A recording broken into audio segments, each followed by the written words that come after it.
everyone! Welcome to my Lintek Kusina. Maginaw kasi guys, kayo lagyan natin yung ulo natin ng pandong. So, guys, ngayon ay kakaibang ating lutuin. Ano kayang kakaiba ito guys? Siyempre meron akong chicken powder from North. Siyempre salt from Juso. And cooking oil. Siyempre yung garlic natin at saka ginger natin ay onion pala. And then ito po yung ating ready mix na rendang from Cornimix guys. Rendang. Yan.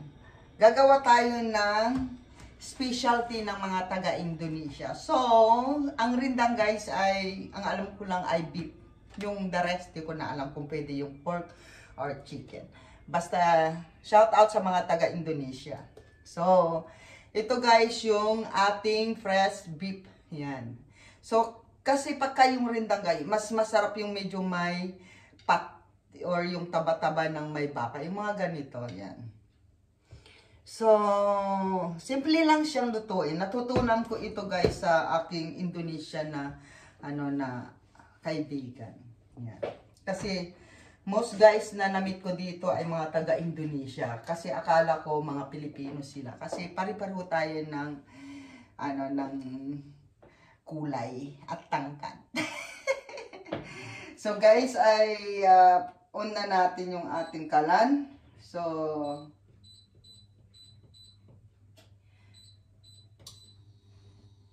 yan. So, ang aking gagamitin ay pressure cooker guys. So, wag ninyong papansinin guys yung pressure cooker ko. Kasi nung hiniram yung pressure cooker ko ng Sang Pilipina dito, nagluluto. Nung binalik, wala na yung umiikot-ikot dito. Yan, hindi ko alam kung anong tawag yun doon sa umiikot. So, ang ginagawa ko guys, para magamit ko pa rin ito, gumawa ko ng paraan, nilagyan ko ng aluminum foil guys. Kanya-kanyang paraan lang yan. So, ayan guys, so gusto nyong makita paano natin lulutuin. Siyempre, painitin natin yung ating pressure cooker. So, yan. Mamaya, habang hinihintay natin na uminit yung ating pressure cooker, shout out sa buong Team Lintek, sa aking mga super goals, super chatter, sa ating mga member. Thank you so much guys. I love you all. Yan. Sa ating mga members guys, thank you so much sa bawat pa-member ninyo sa aming Team Lintek. Ayan. Nagbibigay si Lintek ng mga bagong members natin, ng views. Yan, sa lahat ng mga bagong member natin. Sa ating mga super chatter, yan, views din. Sa ating mga super goals, yan, binibigyan din po natin sila ng mga views. Para sa naman yan guys. Yung inyong mga pa-member super chatter guys ay napupunta yan sa ating mga charity. So, abangan nyo guys yung mga ina-upload ng ating mga charity sa Philippines. Ayan, kaila Apokoy Vlog at DNK Family Vlog. Soon, sa Bulacan, kay Selby Official. Soon. So, ayan, mainit ng ating kawali. Let's cook guys. Ayan, tignan natin paano lutuin nilitik yung ating yan. Nakikita nyo na ba? Yan. So, kung maingay man guys ay dahil naglalaba rin ako. So, ayan guys. So, mainit na. So, lagyan na natin ng oil. Ayan. So, dahil masyadong malakas yung ating apoy, pahinaan natin para hindi tayo tatalsikan.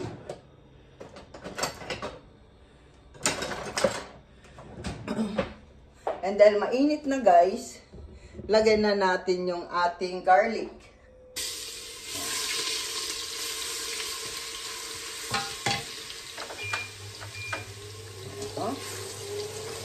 Lagay na rin natin yung onion.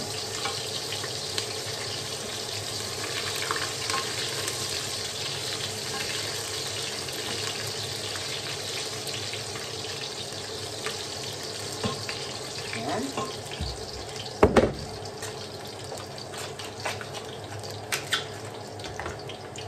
ilagay natin yung ating rindang paste. Kung marunong kayong gumawa guys ng rindang paste, pwede naman gumawa. Kaya lang masyadong matrabaho. So,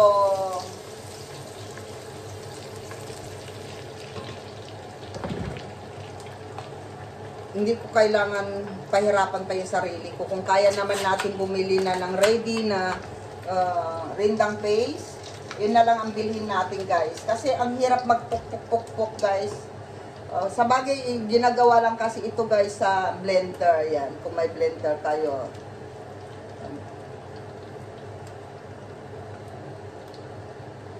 Yan.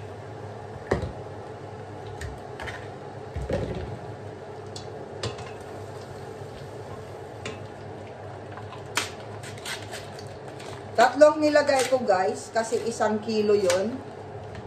Yan. Bakit marami akong niluto ngayon? Kasi guys, meron po akong bisita. Yan, yung kapwa natin,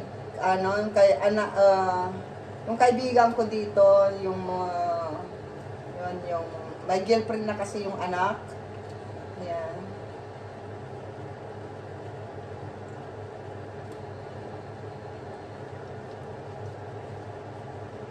So, mamaya na lang tayo magsimot guys.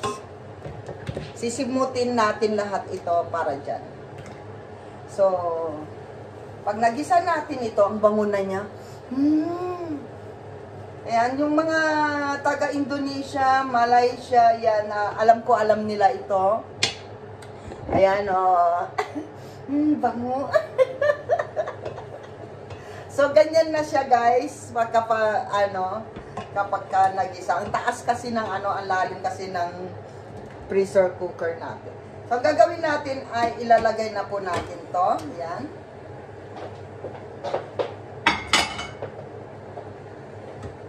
And then, halu-haluin na natin. At hayaan nating sumipsip yung lahat ng sauce. Yan.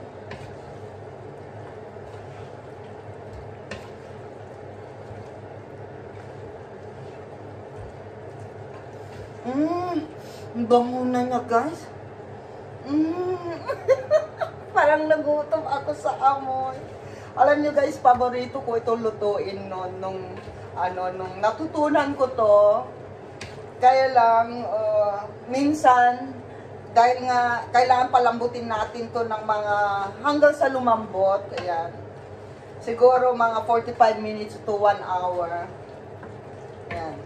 And then, lagyan na natin sila ng panlasa.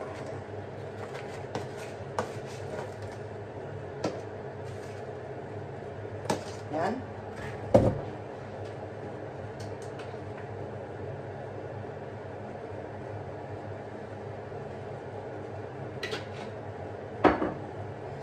And then, konting salt siguro. Kasi hindi natin alam kung gaano kaalat yung So, yan lang. Walang sukat-sukat to guys. Kasi hindi naman ako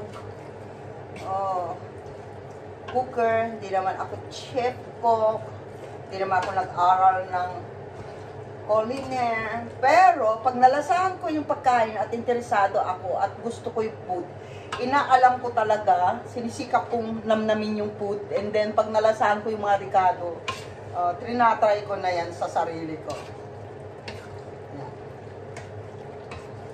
Pero easy naman guys kung hindi kayo marunong. Pero ito kasi, gusto ko kasi pag natutunan ko isang luto, natikman ko, nagpapaluto ka, nagre-request ako guys na magluto ulit sila. And then gusto ko nandun ako kung paano nila ginawa. Para original, di ba? So, ayan guys, lagyan lang natin yan ng water. And then palambutin natin. So, gagawin natin ay sisimutin natin to. Kasi, alam nyo guys, mahal kasi itong sauce na to. Yung, itong ricado na to. Pero, ready to na siya. Mix. Hindi naman na kayo maghihirap. Kaya lang, kailangan talagang ano,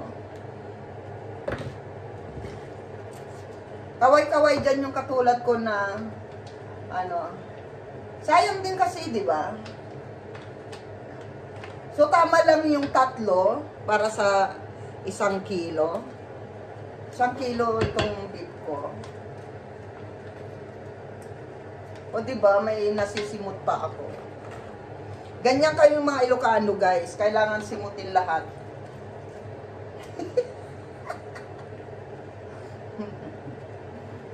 Simutin natin kasi sayang, hindi sa nagkukuripot kami, kundi nasasayangan kami sa ano, sa mga meron pa dyan. Yan.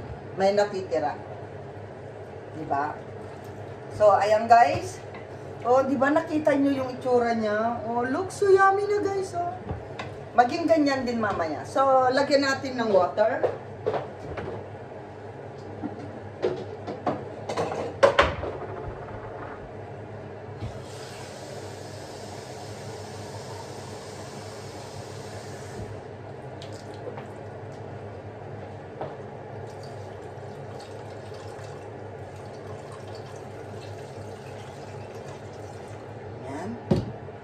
Kailangan yung tubig ay lubog sa meat. Yan. Siguro okay na to, lubog na siya. Pero dahil nga yung ating pressure cooker ay hindi siguro okay na to. Slow cook lang natin. Yan.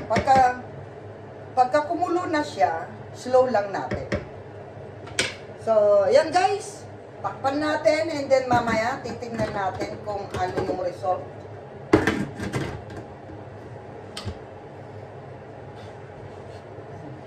Kaya minsan ayaw kong magpahiram ng gamit ko na ano, kaya lang dito na party nila. Naawa naman ako guys. Kaso lang, nung binalik na nila, hindi na, wala na yung ano. Kaya nung ano, nangyari na yan sa akin, ayaw ko na magpahiram.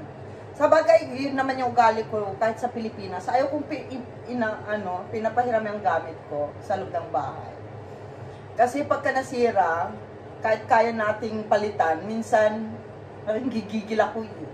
Diba? Yung nag-effort kang magpahiram, tapos pagbalik, sira na, o kulang na. Okay lang, hindi na bumalik yung pinggan, madali yun eh. Pero yung mga ganitong gamit, mga heavy duty natin sa sa kitchen yan. Huwag niyo akong gagayahin na pinahiram yan. Okay lang magpahiram pero ingatan para makaulit sila. Yun. Kaya hindi na nakakaulit sa akin yung kababayan natin dito. Sabi na nila yung gusto nilang sabihin pero ako po yung naperwisyo eh. Kaya yan, tignan niyo tuloy ako. Tuwing luto ako naglalagay ako ng ganito, 'di ba? So, yan guys, and thank you so much sa lahat ng ating Team Lintek. Ayan, mamaya guys, balikan natin kasi meron pa tayong sekreto na ilalagay dyan na isang ingredients na kayang-kaya ng bawat Pilipino to. Ayan, thank you so much. I love you all. See you later.